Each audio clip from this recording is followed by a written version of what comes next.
Hello students, welcome everyone to our video lecture series of irrigation engineering, and we are going to complete our chapter, this distribution work today, uh, by completing the last topic of design of line canal, right?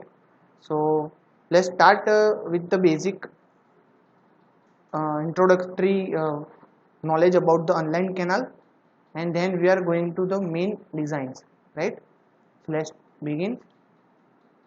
So here you can see on your screen that how it is work of design of line canal. So the line canal are not designed by the same Lacey's and Kennedy theory because the section of the canal is rigid. So Manning's equation is used to design this type of canal. The design considerations are the section should be economical, as we mentioned above also in other unlined canals also, right? So cross section area should be maximum with minimum weighted perimeter. मतलब कि हमें उसकी design इस हिसाब से करनी है कि जो उसका क्रॉस सेक्शन रहेगा वो हमें जितना रखना है उतना अचीव हो जाए, बट ध्यान में ये भी साथ में ये भी ध्यान में रखना है कि जो वेटेड पेरीमीटर है उसका, राइट, जो वेटेड पेरीमीटर मतलब वाटर और सॉइल का जो कांटेक्ट रहेगा तो उसके नीचे सॉइल जो वेटेड रहने वाला है तो वेटेड पेरीमीटर उसका मिनिमम हमें मिले, उस हिसाब से हम इसकी डिजाइन करते हैं. Then the velocity should be maximum so that the cross sectional area becomes minimum, right? जो वेलोसिटी हम रखेंगे वाटर फ्लोइंग की वो हमको मैक्सिमम अचीव करनी है. तो जो क्रॉस सेक्शन एरिया होगा हम वो छोटा रखेंगे तो प्रॉब्लम नहीं आएगी, उसके अंदर ज्यादा अमाउंट ऑफ वाटर हम लोग एक जगह से दूसरी जगह ट्रांसपोर्ट कर पाएंगे due to the greater velocity. Then the capacity of line section is not reduced by the silting. Here the main problem in the case of unlined canal is scouring and silting, which exactly eliminated in terms of the line canal. Clear? हमको ये जो line canal हम बनाने में पूरी concrete की या फिर जो भी मटेरियल्स हम उसको बनाएंगे, आरसीसी होगा, रेनफोर्स कंक्रीट, या फिर ब्रिक वेट्स से बना दे, या फिर स्टोन रख के भी बना दे, लाइनिंग कर दे हम, या फिर एसफाल्ट बिट्यूमिन मटेरियल का यूज करके लाइनिंग कर दे, ये जो सरफेस होगी पूरी वो एकदम रिजिड सरफेस रहेगी. ठीक है, तो यहाँ पे क्या होता है, हमको बेनिफिट मिलता है कि सिल्टिंग वाली जो टर्म हो यहाँ पे हम एलिमिनेट कर सकते हैं. क्यों? क्योंकि रिजिड सरफेस है, स्मूथ सरफेस है, तो वेलोसिटी भी ज्यादा है, तो सिल्ट पार्टिकल्स को स्टे करने के लिए टाइम नहीं मिलता, वो पानी के साथ बहते रहते हैं, तो वहाँ पे सिल्टिंग के चांसेस बहुत रिड्यूस हो जाते हैं. और स्मूथ सरफेस के कारण इजीली वो पानी जो है वो उसका सिल्ट का कैरी कर के ले जा सकते हैं. कोई ऐसा फ्रिक्शन या फिर ऐसी अनड्यूअल सरफेस नहीं है कि सिल्ट वहाँ पे जाके बैठ जाए. क्लियर?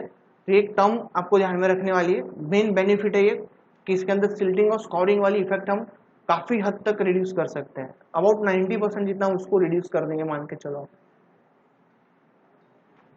नेक्स्ट चलते हैं हम. Section of line canal. The following two line sections are generally adopted. First one is circular section. The bed is circular with its center at the full supply level and radius equal to the full supply depth. The sides are integrated to the curve. However, the side slope is generally taken as 1:1. मतलब इन इस type की canal जो हम use करने वाले उसके अंदर जो बेड होता है हमारा नीचे का, ये जो हम जनरली ट्रेपेजोइडल सेक्शन के बारे में अभी तक देखा है वो सर्कुलर रहता है. यहाँ पे हम सर्कुलर रख देते हैं. ठीक है, इससे कैसे डिजाइन करेंगे तो आपको यहाँ पे लिखा है depth of the radius equal to the full supply depth, right. तो उसका मतलब क्या है कि आपका जो फुल सप्लाई लेवल है यहाँ पे आप दिख रहे हो, यहाँ से लेके नीचे तक का मैं आपको लाइन ड्रॉ करके दिखाता हूं. ये जो पूरा है वो ये आपका हो गया यहां से लेके फुल सप्लाई डेप्थ. इसको मेरे को रेडियस ध्यान में रख के एक कर्वेचर ड्रॉ करना है. ठीक है, ये उतनी रेडियस में रखूंगा नीचे सर्कुलर पोर्शन की, फुल सप्लाई डेप्थ जितनी, तो ये ऐसे में सर्कुलर सेक्शन क्रिएट कर दूंगा।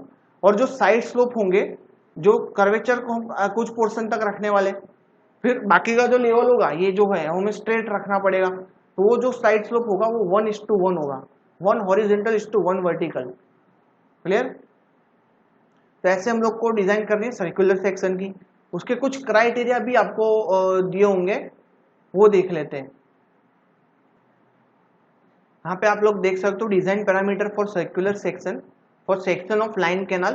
कुछ पैरामीटर्स हमें फिक्स दिए हुए हैं यहाँ पे स्क्रीन पे, जो एज पर IS 10430 के ऊपर से हमको मौजूद कराए हुए हैं। यहाँ पे याद रखना IS कोड 10430 1982, ये क्लोज है उसका IS कोड है। इसके अंदर पूरा टेबल दिया है, लाइन और अनलाइन कैनल की डिजाइन के बारे में आपको बताया है। ठीक है, यहाँ से पूरा टेबल मिला है, उसी के ऊपर से देख के हमें डिजाइन करनी होगी। यहाँ पे आप देख सकते हो डिजाइन पैरामीटर्स दिए और साइड स्लोप दिया है। जनरली सर्कुलर सेक्शन में हम कितना लेते हैं 1:1, बट अगर मेरे साइड स्लोप 1:5:1 और 1.25:1 लेना हो तो उसके क्राइटेरिया चेंज हो जाएंगे। उसका जो क्रॉस सेक्शन वगैरह है, वेक्टर पेरीमीटर के जो इक्वेशन है वो सब चेंज हो जाएंगे। क्लियर? तो कैसे होंगे चेंज? यहाँ पे आप लोग देख सकते हो सेक्शन ऑफ सेक्शनल एरिया हम लोग कैसे फाइंड करते हैं। यहाँ पे if the side slope is 1:1 then the section area capital A is 1.785 d square. Clear? It is the depth, पता है ना, जो फुल सप्लाई लेवल से बॉटम की डेप्थ है वो 1:785 d square. If the side slope is 1.5:1 then the section area is 2.088 d square, and if the side slope is 1.25:1 then the sectional area is 1.925 d square। Clear? तो हमको direct area का equation तो ऐसे ही मिल गया, हमें कोई equation और नहीं डालना है यहाँ पे, यही इसी टर्म के अंदर डी की वैल्यू पुट करके हमको डायरेक्ट आंसर मिल जाएगा एरिया। और वेटेड पेरीमीटर का इक्वेशन हम आपको पता ही होगा, हमने ऑनलाइन कैनाल डिजाइन में देखा था, बहुत बड़ा इक्वेशन था, डिफिकल्ट इक्वेशन था। यहाँ पे आपको सिर्फ डायरेक्ट वैल्यू देख के रख देनी है। यहाँ पे अगर साइड स्लोप 1:1 है तो वेटेड पेरीमीटर आपका 3.57 इंटू डी। अगर साइड स्लोप आपका 1.5:1 है तो वेटेड पेरीमीटर हो जाएगा 4.176 into D. And the side slope is about 1.25:1 and the weighted perimeter is 3.85 into D. Clear? Simple value है, डी की वैल्यू पुट करो, बाकी सब फिक्स।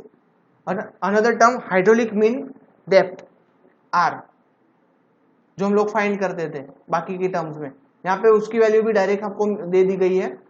1:1 साइड स्लोप के लिए 0.5 डी, 1.5:1 साइड स्लोप के लिए 0.5 डी एंड 1.25:1 के लिए भी 0.5 D. Hydraulic mean depth remains same for the all the type of side slope. And the velocity and discharge equation same रहेंगे, वेलोसिटी मेनिंग्स फॉर्मूला और discharge is equal to Q is equal to AV, common terms है वो भी same रहने वाला है। और main velocity है वो जो हमारा वेलोसिटी का इक्वेशन मेनिंग्स फॉर्मूला के ऊपर से 1/n r⁴ एंड s⁴1/2, ये वाला इक्वेशन हम यूज करके वेलोसिटी भी मेजर कर लेंगे। ये टेबल था, बहुत ध्यान में रखने वाला है, इसके ऊपर से आप लोग सॉल्यूशन लाने वालों प्रॉब्लम्स का। अब दूसरा जो टर्म है, दूसरी जो डिजाइन है, एक तो हमने सर्कुलर ये देख रही और दूसरी होती है ट्रेपेजोइडल सेक्शन। और ट्रेपेजोइडल सेक्शन में क्या होता है, आप देखो स्क्रीन के ऊपर, the horizontal bed is joined to the side slope by a cover of a radius equal to the full supply depth D. The side slope is generally kept as 1:1। तो यहाँ पे आप फिगर में देख सकते हो, जो आपका फुल सप्लाई डेप्थ होगा, फुल सप्लाई लेवल होगा, वो फुल सप्लाई लेवल के हॉरिजॉन्टली आपको बॉटम क्रिएट करना है, बी की साइज रखनी है, कैपिटल बी, वो भी एकदम हॉरिजॉन्टल लाइन होगी। और वहां से लेके ऊपर के पोर्शन तक हमको कर्वेचर रखना है। वो कर्वेचर कैसा होगा, ये जो डी वाला टर्म है जो हमने आगे सर्कुलर में देखा था, फुल सप्लाई डेप्थ, वो लास्ट पॉइंट से लेके ऊपर के पॉइंट तक 45 डिग्री तक हमको कर्वेचर रखना है। क्लियर? एक लाइन आपको मिल जाएगी, वहां से 45 डिग्री तक आपको दूसरी लाइन ड्रॉ करनी है और दो लाइनों को आपको डी को रेडियस में ध्यान में रख के कर्वेचर ड्रॉ कर देना है। दोनों side, both side the same, और वहां से ऊपर तक जो फुल सप्लाई देखते हैं वहां पे 1:1 का साइड स्लोप जनरेट करना है। तो ऐसे हम ट्रेपेजोइडल सेक्शन बना देंगे फील्ड पे। क्लियर? जो 45 डिग्री एंगल है वो सेम रहेगा दोनों के अंदर, सर्कुलर और इसके अंदर दोनों में। अब उसकी डिजाइन के भी कुछ ना कुछ पैरामीटर्स होंगे as per IS 10430 1985 design parameter for trapezoidal section. So again same, the design parameter side slope remains same 1:1 to 1.5:1 and 1.25:1। अब हर एक के जो क्राइटेरिया हो गए जो हमने आगे सर्कुलर सेक्शन में पढ़े वैसे सेम। कौन से सेक्शनल एरिया, दूसरा होता है हमारा वेटर पेरीमीटर, थर्ड होता है हमारा hydraulic mean depth, velocity fourth one, and fifth direct last में डिस्चार्ज। उसमें जो हमारा वेलोसिटी और डिस्चार्ज है वो तो हर एक जगह पे रिमेन सेम, राइट। डिस्चार्ज का इक्वेशन कोई चेंज नहीं होगा हर क्या कहते हैं साइड स्लोप के ऊपर से, वो तो Q is equal to AV ही रहने वाला है हर एक जगह पे, राइट। एंड वेलोसिटी का इक्वेशन जो मैनिंग फॉर्मूला से हम यूज करते हैं वो भी सेम रहने वाला है 1/n R/2/3 S/1/2। चेंजेस कहाँ पे आएंगे हमें, क्रॉस सेक्शन एरिया के अंदर और वेटर पेरीमीटर के अंदर और हाइड्रोलिक मीन डेप्थ के अंदर, कैपिटल R के अंदर, मतलब ठीक है। तो अगर हमारा साइड स्लोप 1:1 ध्यान में रखते हैं हम, तो जो सेक्शन एरिया होगा उसका इक्वेशन आपको मिलेगा BD प्लस 1.785 D स्क्वायर। जैसे हम BD प्लस ND स्क्वायर जो इक्वेशन हम लोग यूज करते थे ट्रेपेजोइडल सेक्शन के अंदर, तो यहाँ पे n की value fix BD plus 1.785 D square हो जाएगी, ठीक है। n की वैल्यू 1.785 है यहाँ पे फॉर द साइड स्लोप 1:1 के लिए। If the side slope is between the about 1.5:1 then the BD plus ND square from the n we have to take side slope के हिसाब से n की वैल्यू होगी 2.088, मतलब BD plus 2.088 D स्क्वायर। और if the side slope lies between 1.25:n then the equation will become BD plus 1.925 D square, where the 1.925 is n for the side slope of 1.25:1। clear? now weighted perimeter का equation B plus 3.87 D यहाँ पे रहेगा side slope 1:1। अगर side slope 1.5:1 है तो B plus 4.176 into D रहेगा wetted perimeter का equation. और साइड स्लोप अगर हमारा 1.25:1 है तो हमें वेटेड पेरीमीटर की वैल्यू मिलती है B plus 3.85 into D। Clear? यहाँ पे ये जो बीच की टर्म है वही चेंज हो रही है, आपको दिख रहा होगा, बाकी सब सेम है इक्वेशन का format. Hydraulic mean depth R आप कैसे फाइंड करते थे, area over wetted perimeter A by capital P। Clear? यहाँ पे भी A बाई P और लास्ट साइड स्लोप में भी A बाई P। उसको क्रॉस सेक्शन एरिया से मतलब नहीं है, एरिया से मतलब है, एरिया ओवर पेरीमीटर इक्वेशन आएगा, वेटेड पेरीमीटर इक्वेशन आएगा। अब वेलोसिटी क्या है, सेम मैनिंग फॉर्मूला वाली 1/n into R/2/3 S/1/2 Manning formula वाली। और डिस्चार्ज के इक्वेशन भी सेम है हमारे पास, Q is equal to A into V। Clear? तो ऐसे हम लोग दो क्राइटेरिया थे, एक तो सर्कुलर सेक्शन था, दूसरा था ट्रेपेजोइडल सेक्शन। दोनों की डिजाइन आप लोगों ने देख लिया, अगर नहीं देखी तो फिर से वापस ये वीडियो को रिवाइंड कीजिए, फिर से आप लोग डिजाइन समझ लीजिए वैल्यू, ठीक है, क्योंकि आगे हम लोग अभी कर रहे हैं सॉल्यूशन के बारे में discuss. So the jump to the next solution topic. First one, problem is 1। तो आप लोग अपनी स्क्रीन के ऊपर यहाँ पे प्रॉब्लम देख रहे हो design related, to design a line canal to carry a discharge of 40 cumecs, assure bed slope as a 1/5000। so here you can see that S value are given as 1/5000, n is equal to 0.0225 and the side slope is 1:1। तो आपको यहाँ पे discharge Q दे दिया है directly 40 Q में, bed slope दिया है, capital N की वैल्यू दी है और साइड स्लोप की वैल्यू दी है 1:1। तो आपको पता होगा कि हम जो टेबल पे देखते थे 1:1, तो यहाँ से हमको पता चल जाएगा। और ये जो साइड स्लोप उसकी वैल्यू N की वैल्यू आपको मैनिंग फॉर्मूला के अंदर काम आने वाला है। मैनिंग फॉर्मूला आपको पता है 1/n V is equal to velocity का इक्वेशन है ना, V is equal to 1/n R/2/3 and S/1/2। उसके ऊपर आपको वैल्यू पुट करनी है, तो S की वैल्यू जो होगी 1/5000 लेनी है, वो हमें अराउंड 0.0002 आसपास मिलने वाली है। क्लियर? तो यहाँ पे लिखा है कि since the discharge is less than 50 cumec the circular section is suitable slope in 1 in 5000 and the n is 0.0225 and the side slope is 1:1. So it is nothing but the given data. यहाँ पे आपको पता है discharge 50 cumec से कम लिया तो हम circular section prefer कर सकते हैं. तो सर्कुलर सेक्शन के क्राइटेरिया के हिसाब से हमें एरिया, पेरीमीटर और हाइड्रोलिक मीन डेप्थ की इक्वेशंस पता है. हमें क्या करना है, डायरेक्ट उसकी वैल्यू फाइंड करनी है और मैनिंग फॉर्मूला के अंदर रख देनी है. तो सबसे पहले तो हम देखते हैं कि यहाँ पे एरिया की, वेक्टर पेरीमीटर की और आर की वैल्यू क्या है. एक बार आप स्क्रीन पे यहाँ पे देख लो, फिर मैं आपको टेबल पे ले जाता हूँ. एरिया यहाँ पे दिया है 1.785 डी स्क्वायर, वेक्टर पेरीमीटर दिया है आपको 3.57 डी एंड आर दिया है आपको 1.785 D square divide by 3.57 D. मतलब R is equal to hydraulic mean depth है जो होता है आपका A over P, area over wetted perimeter. तो डायरेक्टली आपको पता है कि सर्कुलर सेक्शन के लिए हाइड्रोलिक मीन डेप्थ हमने टेबल में देखी थी, कितनी थी 0.5 डी. तो वो यहाँ पे वही आने वाला है. मैं आपको टेबल दिखा देता हूँ एक बार. ये रहा आपकी स्क्रीन पे, आप देख सकते हो. सेक्शन कौन सा हमारा, साइड स्लोप 1:1 है. तो हमारे पास एरिया का इक्वेशन क्या लिया हमने, 1.785 डी स्क्वायर. पी का इक्वेशन क्या लिया, 3.57 डी और हाइड्रोलिक मीन डेप्थ डायरेक्ट आ गया हमारा 0.5 डी. एज पर IS 10430 1985 वाला टेबल ये आप देख रहे हो यहाँ पे स्क्रीन पे. प्रॉब्लम के अंदर भी सेम हमने साइड स्लोप 1:1 के लिए सेम वैल्यूज पुट किए. Clear from the table. Now put this value of the area and vector perimeter and hydraulic mean depth in the Manning's formula. V is equal to 1/n r/2/3 s/1/2. So from the value 1/n, n is given into the question already, which is 0.0225. Clear. तो 1/0.0225 यहाँ पे हम put कर देंगे value उसकी. उसके बाद r की वैल्यू आपको पता है कितनी है, 0.5 डी हमने यहाँ पे मेजर की. एंड s की वैल्यू कैसे फाइंड करेंगे, तो आपको पता है कि बेड स्लोप यहाँ पे दिया है 1 in 5000. तो 1/5000 जो आपको वैल्यू मिलेगी वो कितनी होगी, 0.0002 रेज़ टू 1/2. तो इसको आप सॉल्व करोगे तो आपको एक इक्वेशन जैसा मिलने वाला है 0.38 डी रेज़ टू 2/3 जैसा. और वेलोसिटी आपको पता है यहाँ पे क्या है, डिस्चार्ज ओवर मैनिंग फॉर्मूला में आप लोग यहाँ पे v देख लो, velocity which has the value of q by a. यहाँ पे आपको q पता है, डिस्चार्ज कितना हमको 50 ले लेना है. आपको एक्चुअली यहाँ पे डिस्चार्ज 40 दिया है और उन्होंने मैक्सिमम सीट्स किया है 50. क्लियर, हमें 40 लेना है. और एरिया की वैल्यू है आपको 1.785 डी स्क्वायर. क्लियर. तो q बाई a है, a आपका मल्टीप्लीकेशन में चला जाएगा सामने की बाजू.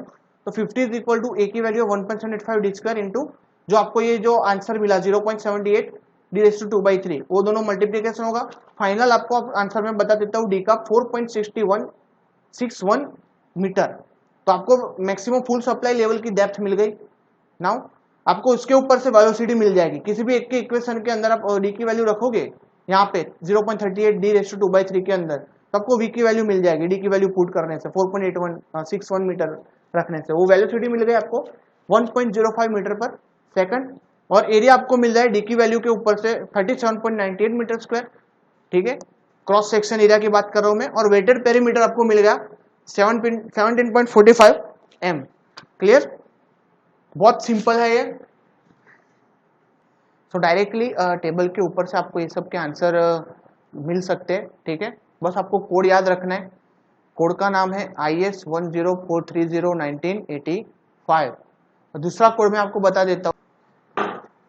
दूसरा कोड है, अगर आपको सॉइल एक्सपांसिव सॉइल है तो 9451 1985 वाला जो कोड है IS का, उसके अंदर कुछ वैल्यू आपको दी हुई है एक्सपांसिव सॉइल के लिए. क्लियर. तो एक बार डिजाइन करने से पहले एक बार आप लोग एक बार IS कोड देख लेना. हम दूसरा एक एग्जांपल देख लेते हैं साथ साथ में, तो ज़्यादा थोड़ा क्लियर हो जाएगा आपका. तो एग्जाम में अगर ये पूछ रहे आपको तो आपको डिफिकल्टीज ना हो. अनदर टर्म है हमारे सामने, एक मिनट लोड होने में प्रॉब्लम हो रहा है. Okay, so you can see another problem. Design a line canal having the following data. A full supply discharge is 200 cumecs. Side slope 1.25:1. Bed slope 1 into 5000. Rugosity coefficient is 0.018 and the permissible velocity is 1.75 cubic. Since the discharge is more than the 50 cubic, the trapezoidal section will be acceptable. आपको ये GPSC या फिर कोई competitive exam gate जैसे में भी पूछ सकते हैं इसके बारे में कि which type of cross section is suitable if the discharge of the water supply is less than 50 cumec. तो आपको आंसर पता होना चाहिए कि 50 से ज्यादा है तो ट्रेपेजोइडल, 50 से कम है तो circular. Clear in the terms of line canal. तो यहाँ पे 200 क्यूमेक है तो डेफिनेटली हमको ट्रेपेजोइडल सेक्शन ही लेना पड़ेगा। तो ट्रेपेजोइडल सेक्शन का टेबल आपको पता है, मैंने आपको दिखाया है, एक बार यहाँ पे स्क्रीन पे भी देख लो आप। वेट एक मिनट। ओके, सो ये वाला है, हमें क्या करना है 1.25 ट्रेपेजोइडल सेक्शन है BD plus ND square, equation same रहेगा पर n की वैल्यू चेंज हो रही है। 1.25:1 वाला जो क्रॉस सेक्शन एरिया है उसके लिए एरिया, वेटर पेरीमीटर और हाइड्रोलिक मीन डेप्थ का इक्वेशन दिया है। एरिया के अंदर हमें क्या करना है 1.925 n लेना है और यहाँ पे वेटर पेरीमीटर के अंदर 3.85 वैल्यू लेनी है। ठीक है, तो इक्वेशन क्या हो जाएगा क्रॉस सेक्शन एरिया का, वापिस हम इक्वेशन पे प्रॉब्लम पे चलते हैं। Area BD plus 1.925 D square, पहला इक्वेशन बन गया हमारा। वेटेड पेरीमीटर दूसरा P is equal to B plus 3.85 D।